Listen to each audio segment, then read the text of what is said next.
Alright, sorry, let me just fix that. Alright, lads. So today we are doing countability and uncountability. So, well, how we define countability, or how I think of it, is if you have something that's countable, then you always know what the next thing will be. So, for example, when you look at integers, you'll get 0, 1, minus 1, 2, minus 2, dot, dot, dot. So if I give you any number, I can give you, well, let's say 10,420, then you automatically know by how we've done this that it will be the negative, and you can know that exactly after this you'll get the 1 plus, you'll get 70 will be the next one, right? And on and on and on you'll go. So that's countable. You'll always know what is the next one. If you know what comes after this one, it's countable. It goes on forever. Don't get me wrong. It goes on forever, but if you do the effort, you will count on forever. You can count this. And now, if you want to go and talk about something a bit more strange, you think about rational numbers, okay? So now you can't do the same trick you did before. But there is a clever trick you can pull. And this is how you construct a table that is, alright, so this one's literally like, this looks kind of familiar because it's the integers, okay? You list the integers, and then from there you go and say 1, 2, 3, 4, dot, dot, dot, dot, dot. Okay. And what happens is, oh, pardon me, sorry, this should be, sorry, I was like, what? Okay, so 1, 2, 3, 4, dot, dot, dot, dot, dot. So you take this, and you take the top divided by the left. So this is all going to be 0, 0, 0, blah, blah, blah, blah. There's going to be 1. Minus 1 divided by 1 is minus 1. And then 2 divided by 1 is 2, da, da, da, da. And then this will be a half, minus a half, 1. And then we can go on. I can get minus 1. And here we get a third. And then minus a third. And then 2/3. And then minus 2/3. Dot, dot, dot, dot. So we go on as this, okay? And hopefully you understand what I did. I got this and I used the integers. And then how you list every single number is you go, and this is how you do it. So you basically just go like this. There's a cool video on Numberphile where they explain this concept, and that is how we list rational numbers. But my next question, and the crux of this video, is we want to know if the closed interval of 0 and 1, I'm talking about this, 0 and 1, is this, like everything in here, like every single number in here, is it countable? Okay, so we're going to split this question up into 2 parts, because it's a ginormous question, and it's a pretty difficult one. So what we're going to do is, for this proof, I want us to suppose, sorry about the squeaky noise, 0, 1, this closed interval, just graph it for you so that you know how it looks, is countable. And this means that we can list every number in the interval, and we'll keep on doing this. I know that the number after A2 is A3. I know that the number after A420 will be A421, and it will go so on, okay? So this is countable. This is a countable, sorry, you can't see that, but 0, 2, that's the closed interval. Okay, now we're gonna basically take this interval and it's going to be like here. And we're going to try and break it up into smaller intervals and see if we can do this. And what we're going to do firstly is we're going to say set L0 equals to 0 and R0 equals to 1, such that this is equal to L0 R0. Okay, that's just the same interval the interval we are working with. Okay, nothing strange there. And the midpoint, okay, the midpoint between L0 R0 is this. Okay, so how do we define it? Well, we define it as half of L0 plus R0, and this is the midpoint, so we call it C naught. And if we assume that A1, the first component, there's two possibilities. So there's one where A1 is here, or A1 is here. So basically, case 1 means A1 is less than or equal to C0. So it can be anywhere here. Case 2 means A1 is strictly greater than A0 or C0. So it can be anywhere there except at C0, okay? So these are our two conditions, and this is what we are going to work with as we go on. Okay.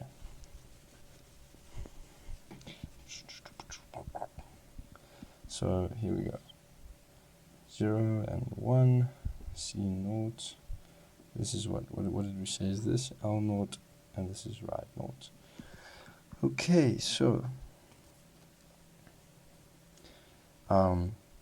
take that. There. So this is the first interval. This is like L0 and R0.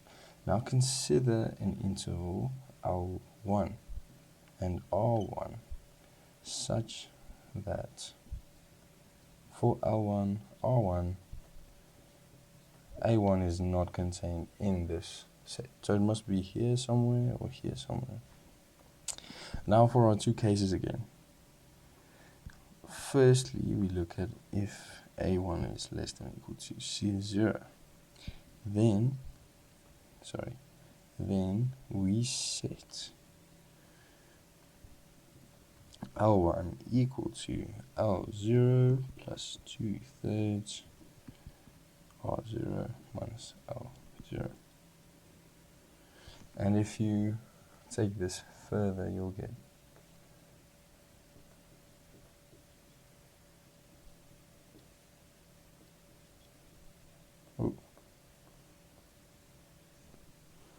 alright. And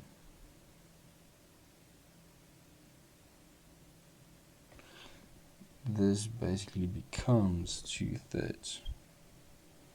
And then you take R1 equals to R2 equals 1. Okay, this is for the first case, right?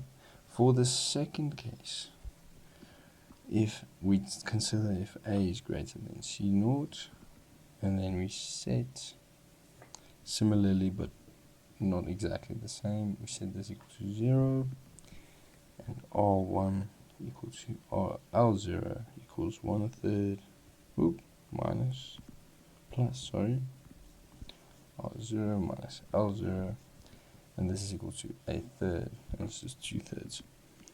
So in both cases of this interval I1 where L1 and R2 R1 are in,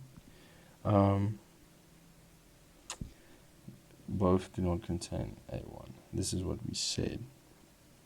Okay, and now I'll stop and we can go on with part 2. Okay, so back again with a clean whiteboard.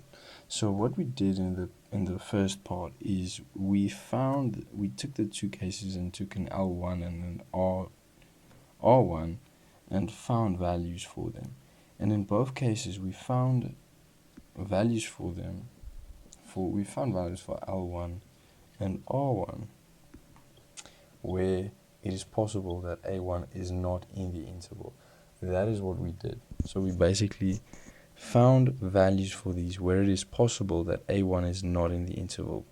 So here's the interval with L0, R0, and here's L1, R1, and this interval does not, A1 is not anywhere here. It might be there, it might be there.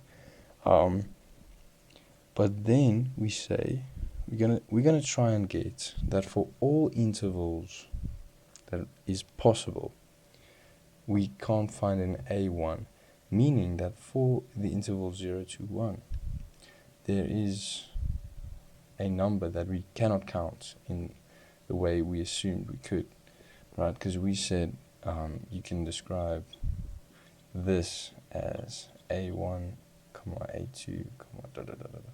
However, if A1 is not in A1, or in this interval, we've come to a contradiction, and this means that 0 is uncountable. So we're actually weighing or leaning towards the side that it could be uncountable, and it makes sense in the sense that if you go from 0 to 1, where do you start counting? You go, okay, 0, 0, 1, but there's another 0, and there's another 1, and you can go on forever. And then you can put a 1, but then you can take that 1 away, put another 0 and a 1. So this can go on forever, and you'll never get, you'll never have a starting point. And so also here, so okay, you've got 0.999, and this is very close, but you've also got 9 that comes after that, and you can go on, and then there's another 9, and you'll be closer, but where do you stop? Like, where do you decide this is the final 9, but there's always one after it?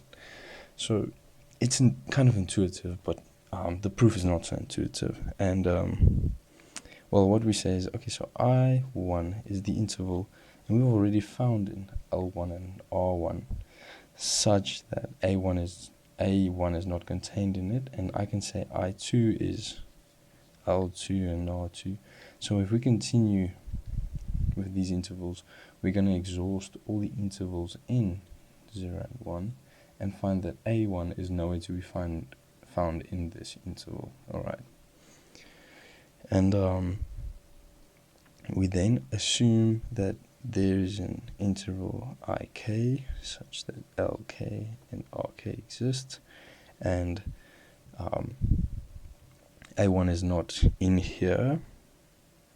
So from this we conclude that we can say that lk is bigger or equal to 0, so it's really close to 0, and L1 is really close. L2 is also close, but not quite as close. And then we go on forever, because we're going to get a lot of values close to 0. And we go on until we get to LK. And then we go, and we get to strictly less than RK.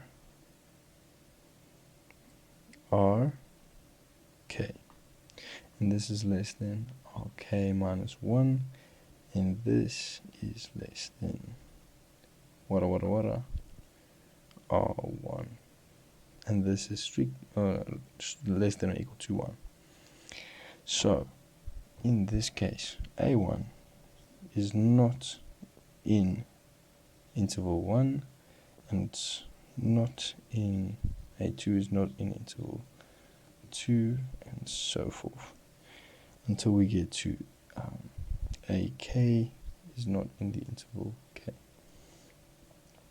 Okay. And then we say, okay, so PK, we assume that this is true for K. Alright? For K element of a natural number.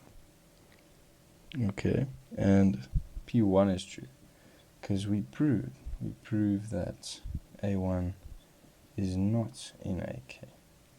Okay, now this is proof of mathematical induction. So next up we say, let ck, the half point, be lk plus rk. Alright, this is totally agreeable, we can do this. We've got our two cases again, ak plus 1 less than or equal to ck.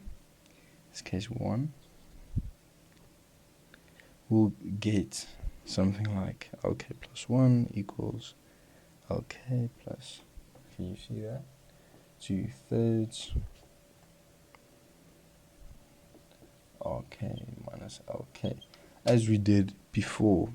And so also if we set rk plus 1 equal to rk, this is for case 1. For case 2, we set that ak plus 1 is strictly greater than ck. So lk plus 1 is just equal to lk. Rk plus 1 is equal to lk plus 1/3 rk minus lk. So take a mental note, maybe write this down. And sorry, you can't see that. There you go. So this is what you see, right? And we've basically just found that we found values such that there's an ak plus 1 not equal to ik plus 1. And since p1 is true, we assumed we assumed this was true, and we proved pk plus 1 is true. Thus, it is true by mathematical induction. Okay, nice. So what have we proven, in fact? So it follows from mathematical induction that there exists or let's say there's an L with the sup. Let's say L is equal to the sup of, LK, such that K is an element of natural numbers. And this is for all K in the natural numbers. And then let us say RK a upper bound.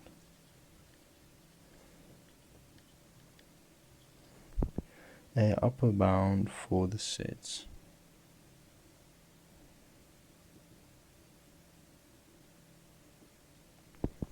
Nice. So by definition, we get that RK is greater than or equal to, and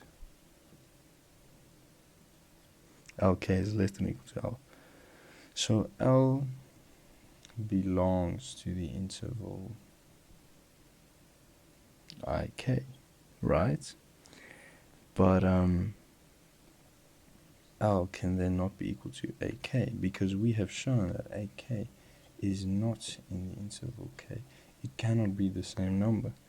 And since we know K is an arbitrary value of natural numbers, L is a real number that is also an element of 0 and 1, but L is not in the set A1, A2. Okay, so what have we found? So we have found an L that is in this set, but we assumed that the set is countable, so it only contains these set of numbers. However, we found a L that is not in A1, A2, So basically, we found an L here, but we found an L that's not there. So this is a contradiction. And by this contradiction, we conclude that 0, 1 is uncountable. Okay, and that's a big deal. It's pretty huge. Yeah, so a very tedious proof. But what you can make of this is you can say that, well, since 0, 1 is countable,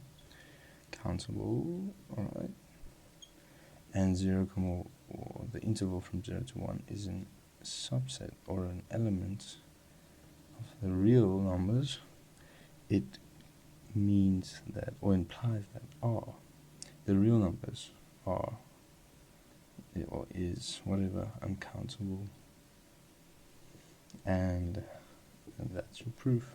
So you cannot write the real numbers in any sequence that makes it countable.